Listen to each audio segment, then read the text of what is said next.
government has laid out the potential risks if Britain crashes out of the EU with no deal. Now, UK residents could see higher charges on international credit card payments. British people living abroad could lose access to their bank accounts and their pensions. And there'll be more red tape, just what we wanted, for British hospitals trying to import blood or organs. Our Bianca Nobilo is following all of this from London. You know, I don't want to put too much of a panic button here, but I woke up this morning and I had like red alert on my phone from people in Britain, my friends saying, can you believe this? After all this, we're going to crash out. And I think they have been a bit stunned with the government's candor by saying, look, we have to be prepared.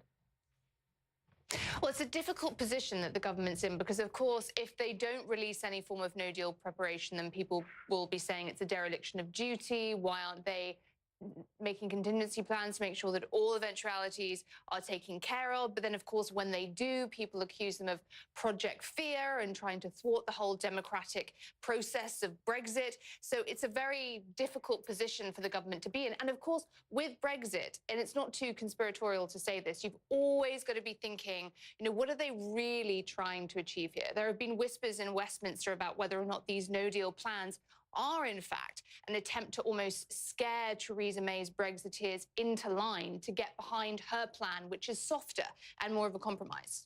Or perhaps a better negotiating ploy at the table with the EU. You never know, saying that, look, we're serious. Exactly.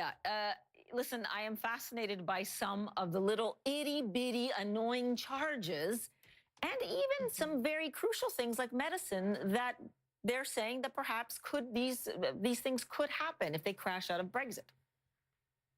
Yes, Paul, it's interesting because these papers, these 148 pages worth of technical notices, range from fairly vague and obtuse to incredibly specific. There are things about cigarette packaging. For example, the photos of the ill people on the cigarette packets that we currently see in the UK actually belong to an EU library. Therefore, they wouldn't be able to be used in the event of a no deal.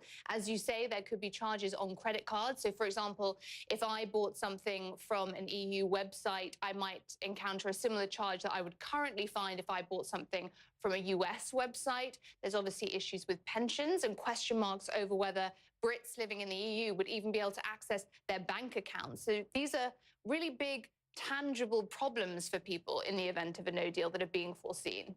And before I let you go, Bianca, please give me a fourth quarter. We are in the United States, so we're going to say fourth quarter, not second half update politically on where this stands right now between the EU and the UK, because I'm lost. So it's the final stretch. So Brexit happens in about 9 months' time. There's a really important EU Council meeting coming up in October. That was initially the date that was set aside for the EU and the UK to agree a deal. Now, Dominic Raab, the Brexit secretary, has said today that he thinks they're 80% there in terms of striking a deal. So it just depends what that 20% left is. And I must say, Paula, I'm glad that you asked me that question because there is nothing today in these technical notices that really addresses the issue of Northern Ireland and that border. And that remains the most intractable sticking point in all of this. And that's still the main problem holding up this process. So both sides are saying progress has been made. There's a conciliatory tone, but many raise an eyebrow whether or not that progress is really that genuine, given that such important issues are yet to be addressed. Yeah, and like most matches, the last tense moments are always the worst to have to live through for any fan. Bianca Nobilo, thank you so much.